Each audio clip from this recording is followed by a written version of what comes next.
It's a beautiful thing in nature when we have these natural patterns that help to alleviate the excess of the prior season. So now we're grateful for heat. We can get outside more. We can hopefully maybe be a little more active outside. If it's not too hot. Today it already felt like it was too hot. Yes, absolutely, yeah.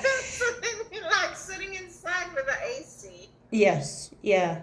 So we kind of, it's nature is starting to support us out of this kapha. And we can bring in, for example, to support us now to help get rid of this extra kapha, things like spicy food, sour food, pungent spices, intense exercise where you might sweat a lot will help to literally get rid of the excess liquid. Those types of things can help us in the immediate moment, but what's going to be more useful for us over the longer term to benefit through the whole summer is an awareness of what is pitta, what is healthy pitta, and what does it look like when it starts to become unbalanced.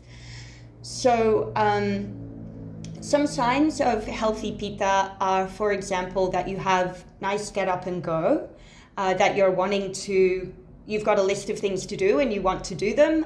They're aligned with your higher self. You're feeling enthusiastic about going for them. Pitta, when it becomes in excess in this way, is like too many things on the list, and this is something that we can be careful to look out for through summer. Personally, and this is a good example, I've found it very hard to concentrate in the afternoons and to get work done using my mind. So when we're saying yes to things in summer, because there are a lot of social engagements and everything, what I like to introduce is the idea of the sacred pause, where when you're making a decision, use just a little moment there to be like, okay, do I need to answer this now? If so, can I just take a couple of breaths and really decide whether this is right for me? Because the temptation is to be like, yes, yes, yes, all the things. And, you've got to... Like I said yes to the kirtan, but I have a move and a business call all on the same day. Yeah. So, and it's difficult. It's difficult to keep all of it in your head. So yeah, this is where the idea of having this automatic process with any decision, like what do I want for breakfast? There's a pause before I answer that for myself. Which mortgage am I going to choose for my home? There's a pause before we answer that question, so that we start to try to habitualize the sacred pause before decisions, either small or large. I think that's a really helpful tip. That is, yeah. Yeah. Some foods that are going to help us if we start to feel, for example, and particularly you might notice this in the children, if they're starting to get irritable or angry or agitated or maybe fighting with each other, then that's a way that we can see like, oh, maybe pitta is coming in here, and bringing in, particularly for the children, a sense of play. And summer is not the time to be living by 1,000 strict rules. Yeah. So maybe it's a case of looking at some activity that they haven't done before. Maybe there's a summer program, or maybe there's a hobby that they haven't tried, or even just like get them to use their non-dominant hand to do their normal playtime. See, today can you use your other hand, and see if you mark a point every time you use your dominant hand. Like little things that just sort of bring in a sense of curiosity and play and difference to life can help be balancing for pitta, because pitta just wants to go, go, go and do all the things. And with the heat of summer, that's sometimes impractical and impossible to do. In terms of food, well, other signs that we might have some accumulation or aggravation of pitta are things like if you notice that your sweat is becoming overly odorous compared to normal, that may be a sign. Also, your tongue coating, if you do look at your tongue, a yellow color would be more sign of pitta. And an overall tongue coating that is more voluminous, like there's just more of it, would indicate that there's more ama or toxicity, and that may reflect So in summer, usually what happens with your digestion through the year is that in winter it peaks. That's because it's cold outside, all the energy gets centered inside of you, and we can eat all the heavy foods because we've got that fire burning inside. In the middle of summer, it switches and the digestive fire naturally goes down. The heat gets dissipated out from the center. And so that can lead to decreased digestive power, and that'll show up on your tongue, particularly towards the end of summer. Like if it's really hot outside, you just don't want to eat. Yeah. So this is another thing. I'm hearing vata with what you told me with the things you shared at the start. I'm hearing a bit of vata in there, and vata will skip meals. Vata will be like coffee today, iced coffee with extra ice cubes. So I'll have the coffee, which increases pitta anyway. I'll have the ice cubes, which turn off my digestion. And then I'll have the head spin of the caffeine, and I'll forget to have breakfast. And then all of a sudden it's 4 p.m. and I feel faint. Why is this happening? So that was a lot of things all in one. But essentially what would be balancing to particularly vata, if we're going into summer and we have some vata present, is regularity around meal times, and trying to keep them. It sounds like there's a little bit of sort of a huge meal and then nothing, or the perfect meal and then the most evil meal. So working towards balance within, being able to live your life. How's intermittent fasting with all of this? So the Ayurvedic perspective on intermittent fasting is that you would, as part of a normal, regular Ayurvedic lifestyle, you would have dinner about 2 or 3 hours before you go to sleep, which in summer is challenging. That's another thing I wanted to bring up today, was that you have to bear in mind that it's going to be dark at 8:30 p.m. And then depending on what time you go to bed, sometimes it can be a struggle to get dinner early enough so that you can have enough time for it to rest and be digested before you sleep. So if you're eating, let's say you eat at 7 and you go to bed at 11, and maybe you wake up 7 the next day, ideally. And then let's say you maybe have a morning routine for a couple of hours and you're eating at 9.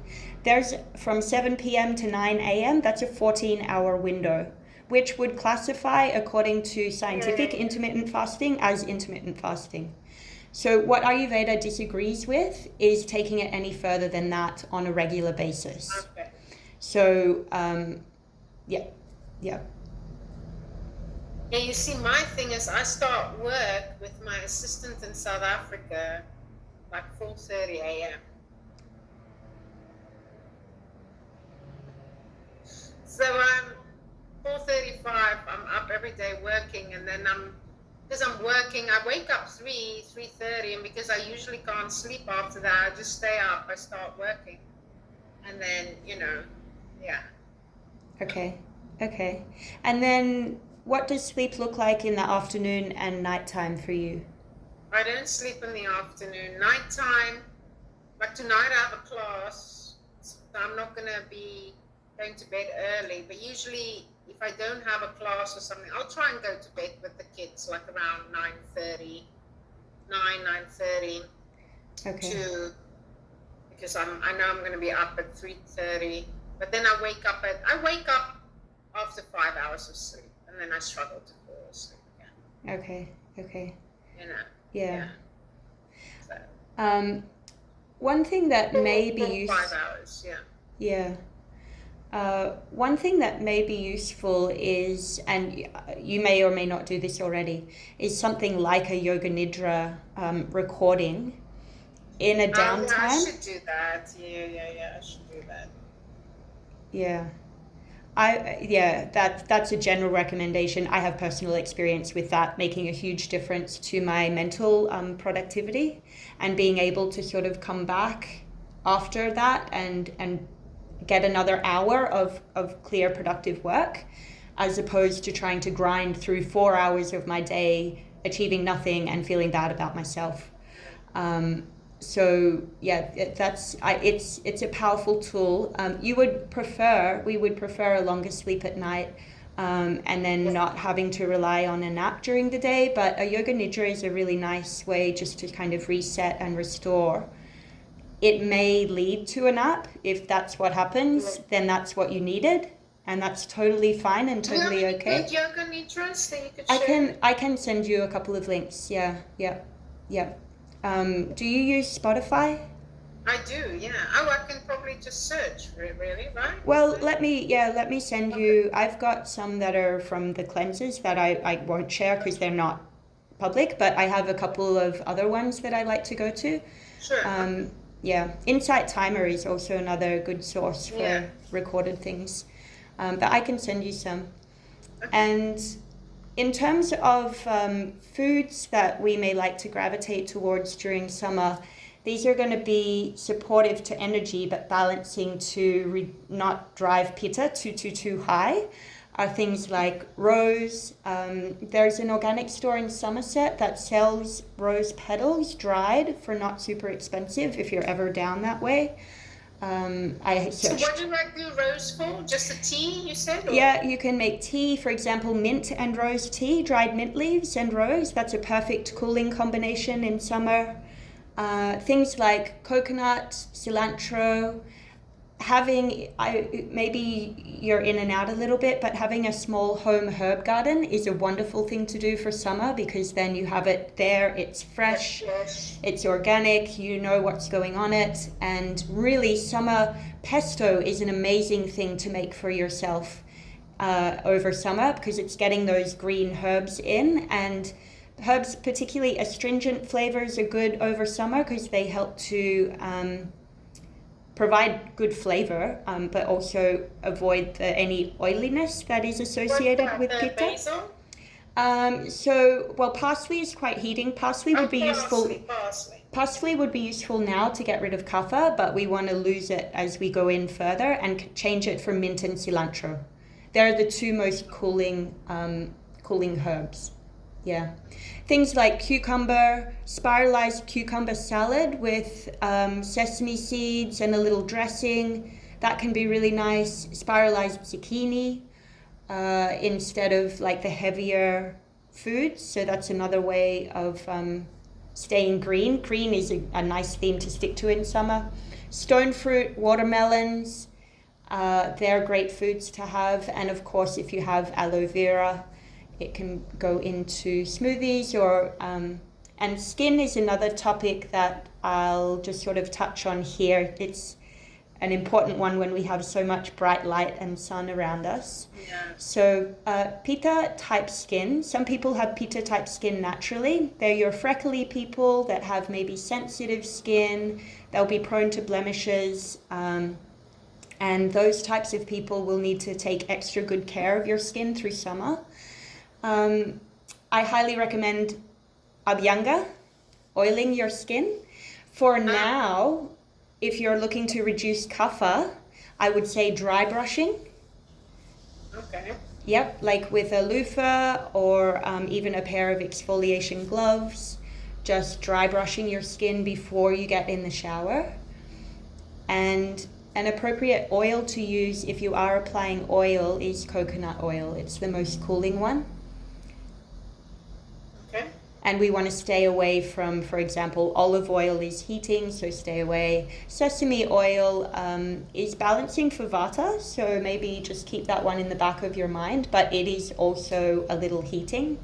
So coconut is really the go-to oil for summer. And even people with kapha constitution will be able to handle coconut oil and not feel too heavy. Covering up. I mean, some of these things are just so simple, but a cotton fabric over your skin. If you're going in the water using biodegradable sunscreen, they're all ways that we can look after ourselves and the environment. Biodegradable, reef-friendly is the term. And there's a website, which you may already have, but there's a website that grades beauty products for their ingredients and rates them. And I'm happy to share that resource if that's of interest. Okay, yeah, sure. Yeah. Are there any questions, or there's something that I know you mentioned the children? Is there anything else that No, you're I looking mean, for? so in Egypt, you would usually drink hot teas to cool yourself down. Yes. So Ayurveda would agree with that. Yeah. The tendency in summer is to have a lot of smoothies and iced drinks. So what that does is to turn off your digestive power, so you're not able to receive the nourishment from whatever it is that you're consuming as easily.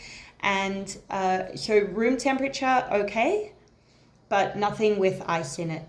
And that's hard, and that's a big adjustment for people who are not used to it, but it really... Oh, well, I actually, I mean, now I've had a little bit of colder water, but I generally don't like icy drinks. Mm-hmm. Now and then, if I'm really hot, now and then, but for the most part, I like everything room temperature. So, Okay. Yeah. but I'll continue with that. And what about? Because for a while now, I haven't done the oil. You know, today was the first day in a long time that I really had liver pain. You know, because I have like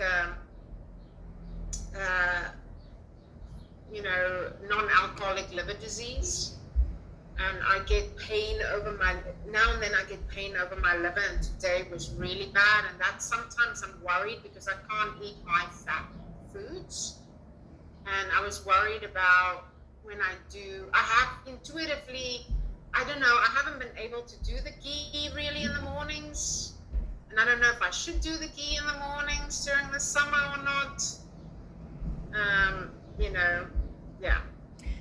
So is it something that you've tried for, say, a week or two consistently, or is it something that you're not drawn to and therefore haven't tried it consistently? Yeah, that. I haven't been drawn to it, so I've just not tried. I mean, there was times I was doing it, you know, before, and I enjoyed it, but yeah, I don't know, I've just not been drawn to it and not used it. Yeah. Well, so the ghee is going to be balancing to vata. Okay, it will.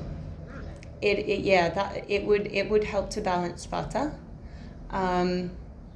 Always, if you're having caffeine of any kind, it's useful to have. I'm having too much caffeine. I'm like, I'm having that, and that's why I think my liver is in pain too. I drink too much coffee. Mm-hmm. I drink 3 cups at least a day. Okay, yeah. I don't know whether there would be a time in your day where you go to coffee because you want the energy, or because it's part of your routine at that time of the day. Yeah, part of the routine and the taste. I don't know. I just kind of got used to it. And I have coffee alternatives, but it's just not doing it for me right now. You know, like it's just not satisfying. I do much better. Like I'll lose weight if I don't drink coffee and don't drink all the milk alternatives in the coffee, because I don't add sugar, but I will. You know, anytime I do a cleanse, so I cut that out, I lose weight automatically. I'm a blood type O, so coffee is inflammatory for me. Mm-hmm. And if I drink too much nut milk or soy milk, it's also like I do better if I don't, you know, if I rather have anything black. Even if it's coffee black, it's better than, but I don't like that bitter taste. You know, the milk alternative gives it a little bit more of a sweeter taste. Yeah. So yeah, it's just something I need to, you know. It's yeah. I have dandelion root that I brought to make, and I brought like rooibos tea espresso, which is not the caffeine espresso, but I can put in an espresso thing, make really strong rooibos tea, and kind of have like a latte.